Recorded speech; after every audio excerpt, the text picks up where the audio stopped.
The smell reached the camp before the trucks did, drifting over the fences just as rumors spread through the prisoner barracks that the Americans were preparing another trick.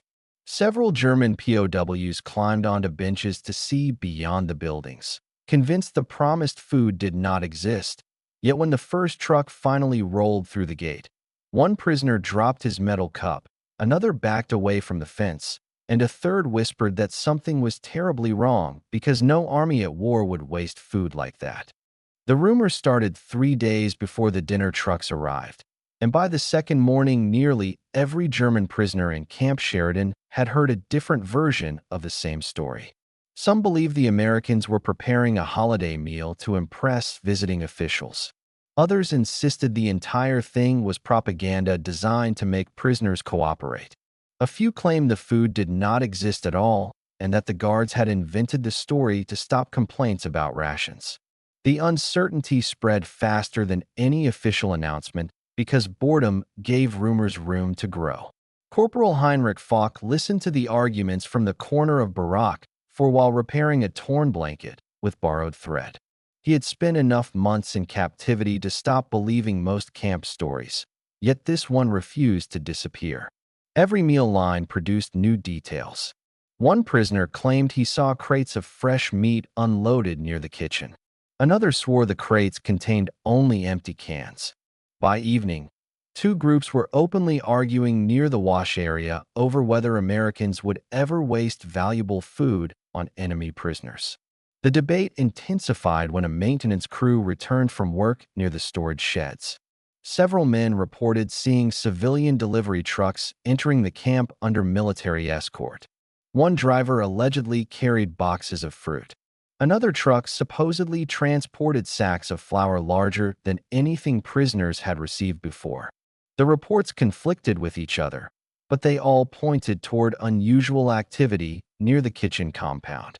That was enough to keep the rumor alive for another day. Captain Ernst Vogel quickly recognized an opportunity. Before capture, he had served in an administrative unit and understood how easily uncertainty could be used to influence large groups. During evening roll call, he told nearby prisoners that the Americans wanted gratitude, not cooperation, and that extravagant promises often appeared before inspections. Several listeners accepted the explanation because it fit their expectations. Others repeated his words across multiple barracks before sunrise.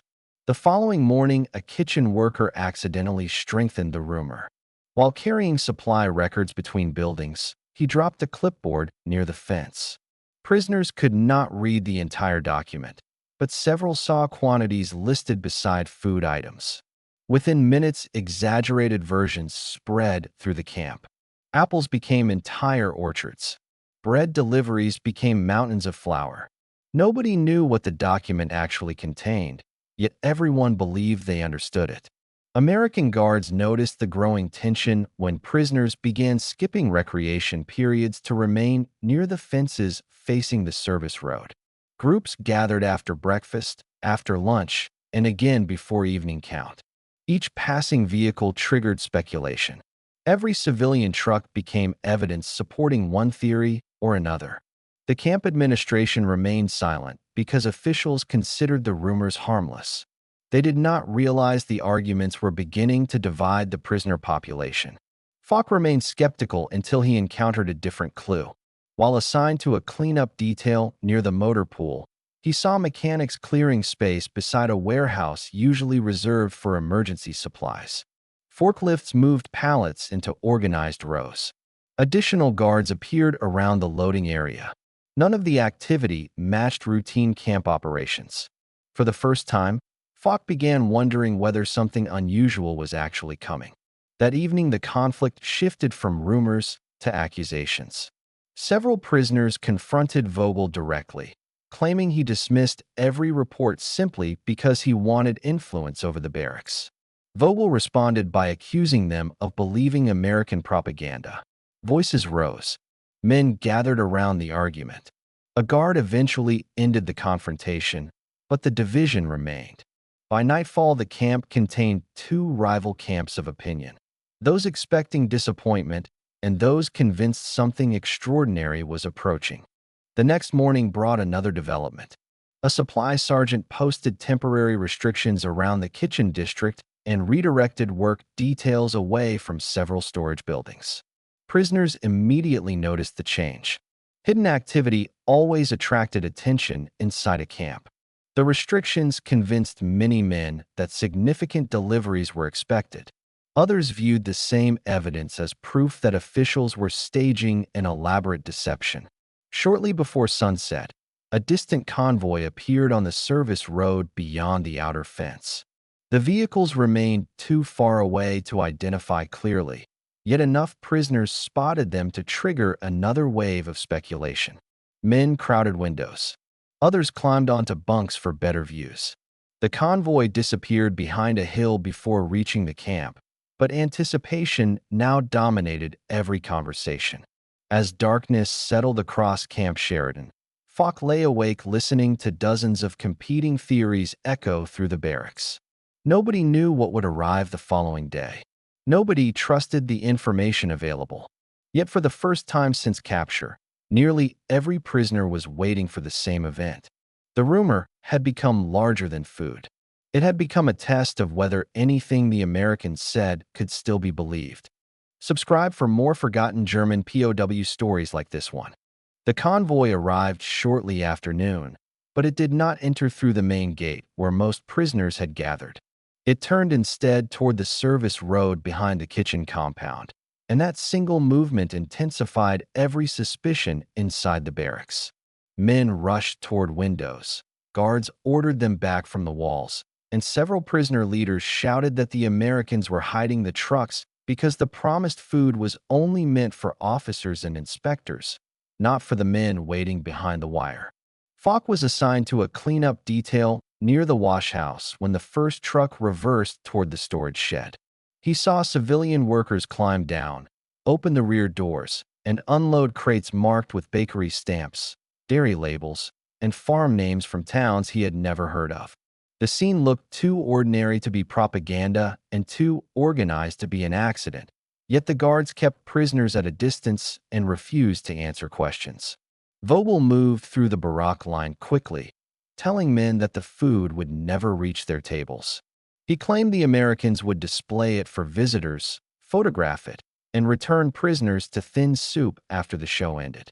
Several hungry men believed him because distrust was easier than hope. Others began pushing toward the kitchen fence, trying to see whether the crates were being opened or merely stacked for appearances. The escalation began when one prisoner threw his metal cup against the fence and shouted that men were being mocked with smells they could not reach. Guards rushed forward. Another prisoner shoved him back, and the argument spread toward the service yard. Fox stepped between two men before they could start a fight, but Vogel used the commotion to point toward the kitchen and shout that the Americans had already created exactly the humiliation he predicted.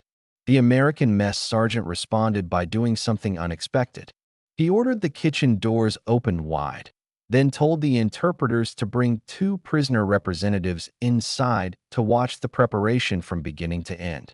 Vogel tried to nominate himself, but the barracks shouted him down, and Falk was chosen with an older prisoner named Matthias who had once worked in a bakery. The decision angered Vogel because it removed his control over the rumor.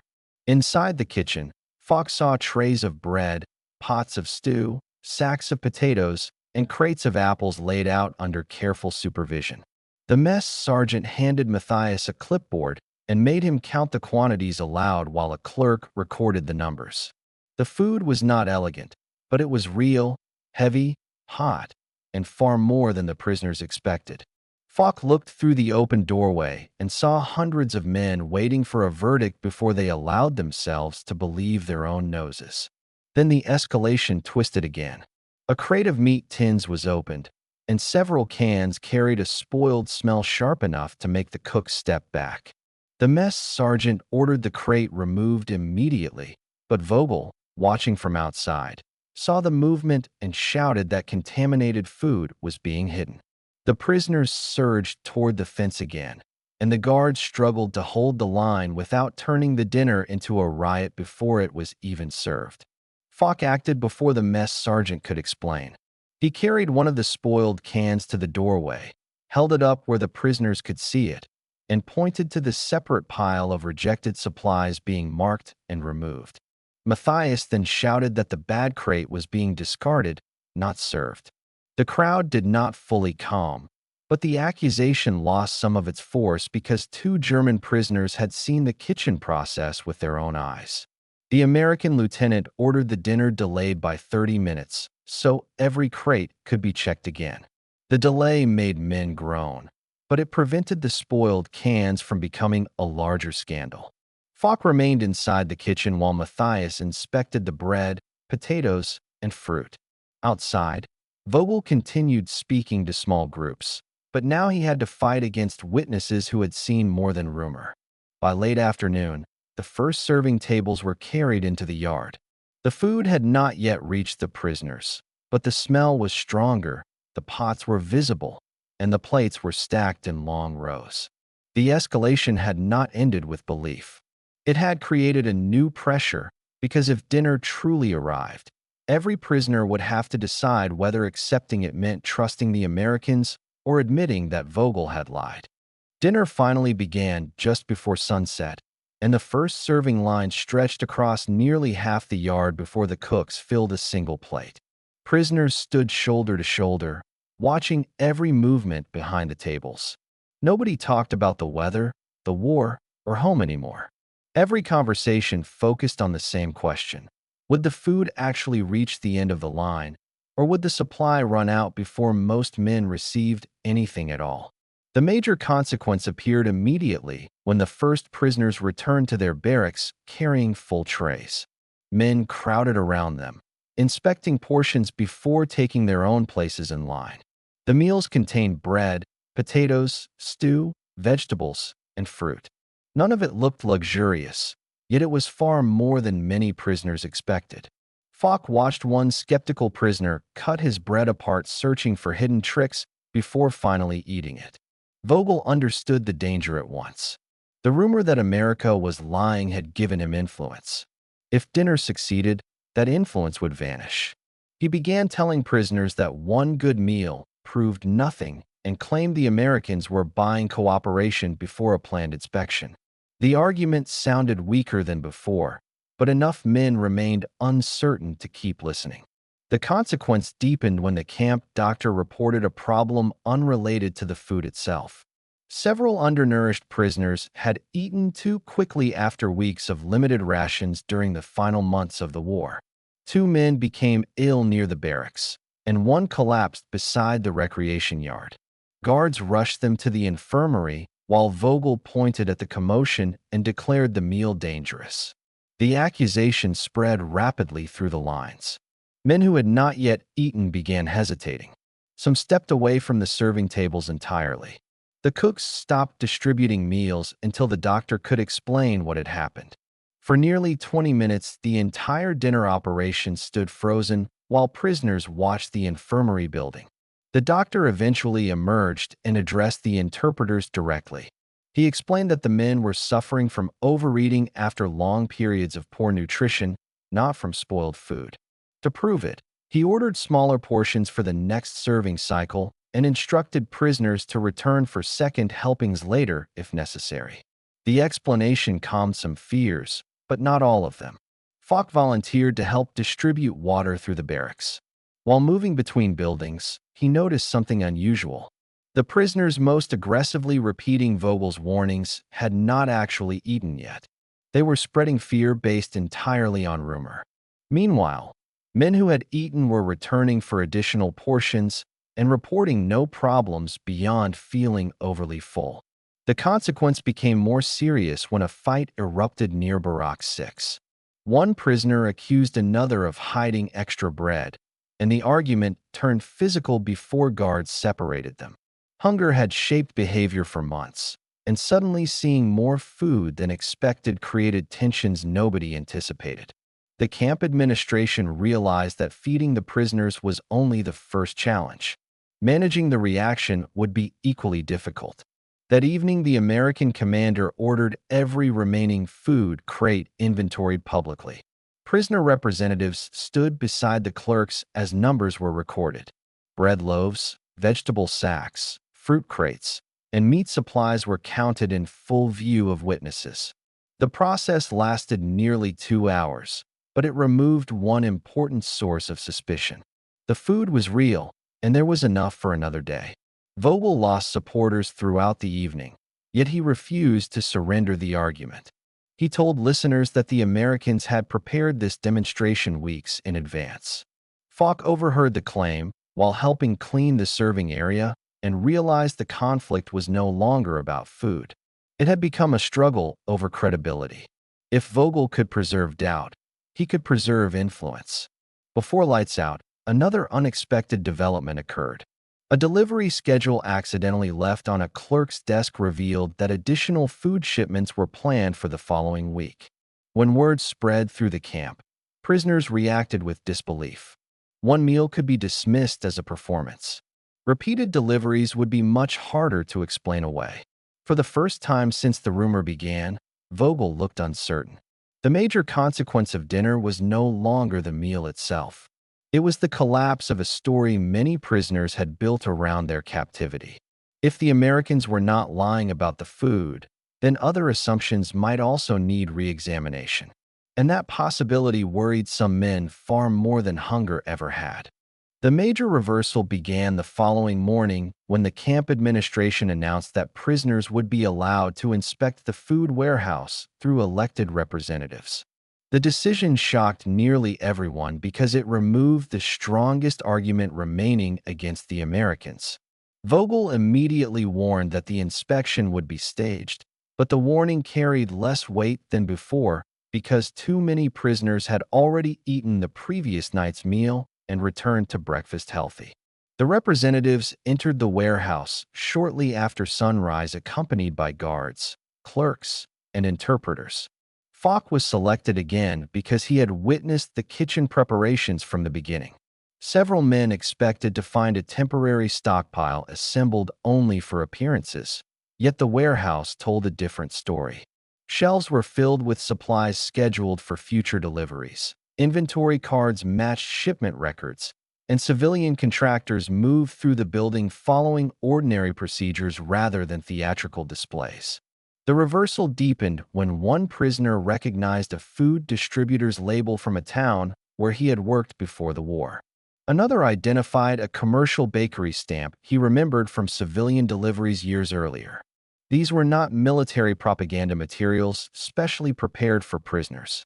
They were ordinary supply chains functioning on a scale many Germans inside the camp had not imagined still existed during wartime. Vogel refused to accept the evidence.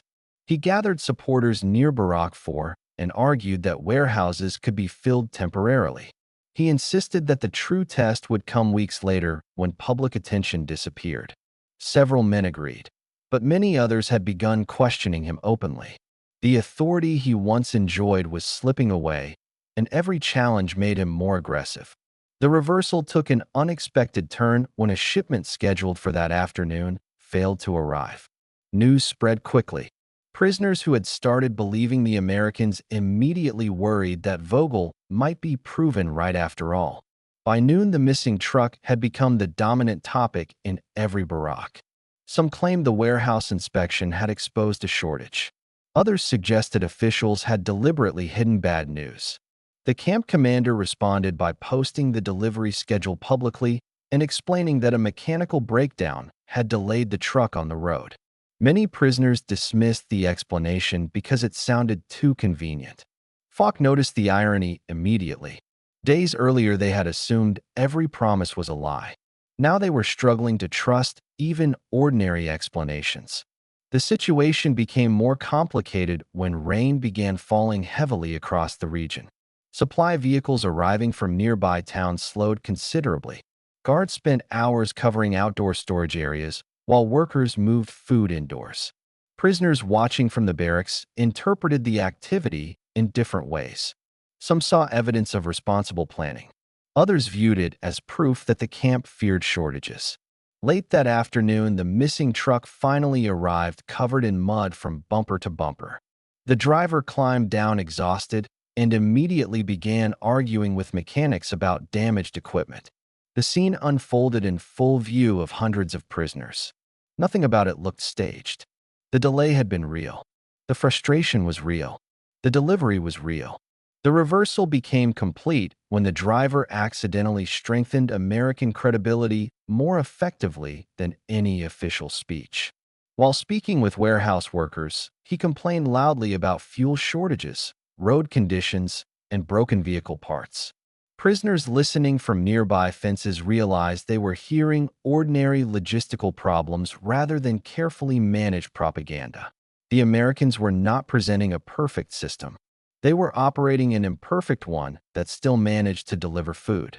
That evening, Vogel attempted one final speech near the recreation yard. Instead of receiving support, he faced questions. Prisoners asked why every prediction he made had failed. They asked why warehouse records matched deliveries.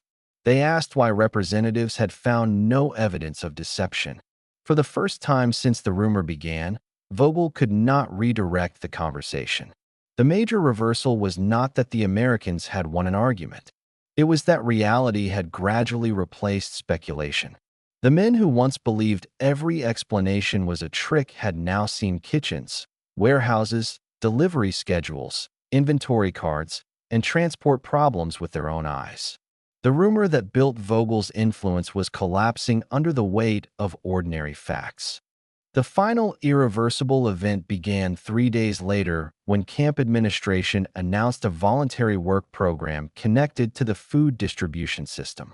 Participation offered no special privileges beyond additional responsibilities, yet dozens of prisoners immediately applied. The response surprised American officials because only a week earlier many of the same men had argued that every supply operation was a deception. Now they were requesting permission to help unload trucks, organize warehouses, and assist kitchen crews.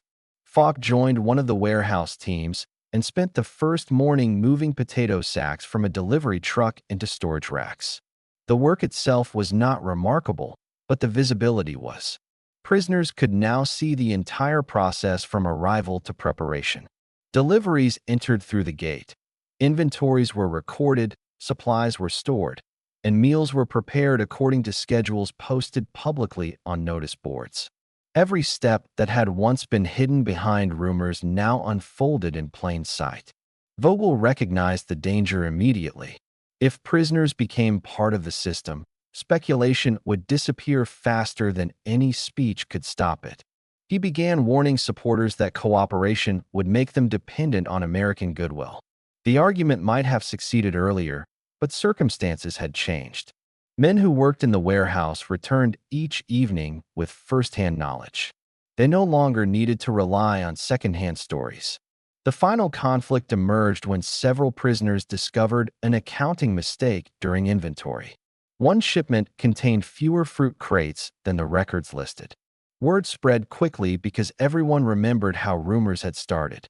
Some men feared the old cycle would begin again. Others accused warehouse workers of hiding supplies. Within an hour, tensions rose enough that guards were called to the storage area. Instead of suppressing the discussion, the camp commander ordered an immediate recount in front of prisoner representatives. Falk participated alongside 2 clerks and a civilian driver. The missing crates were eventually found on a separate truck delayed by a mechanical problem at the rear gate. The explanation was simple, but the process mattered more than the answer. For the first time, a potentially damaging rumor died because prisoners verified the facts themselves. That moment changed the atmosphere throughout the camp. Men who once accepted speculation automatically now demanded evidence before repeating claims. Discussions still occurred, disagreements still happened, and complaints still existed, but the culture inside the barracks had shifted. Stories no longer spread unchecked simply because they sounded believable. The irreversible event accelerated when a new group of prisoners arrived from another facility carrying the same suspicions Camp Sheridan once held. They immediately claimed the food reports were exaggerated and accused veteran prisoners of repeating American propaganda. Several weeks earlier, those accusations would have started another cycle of distrust. Instead, Falk and other representatives escorted the newcomers through the warehouse, showed them inventory records, and allowed them to watch meal preparation directly. The newcomers reacted exactly as earlier prisoners had. Some remained skeptical. Others changed their minds immediately. Yet none of them could claim they were being asked to trust words alone. They were seeing the evidence themselves. The rumor that once dominated the camp could no longer survive under those conditions.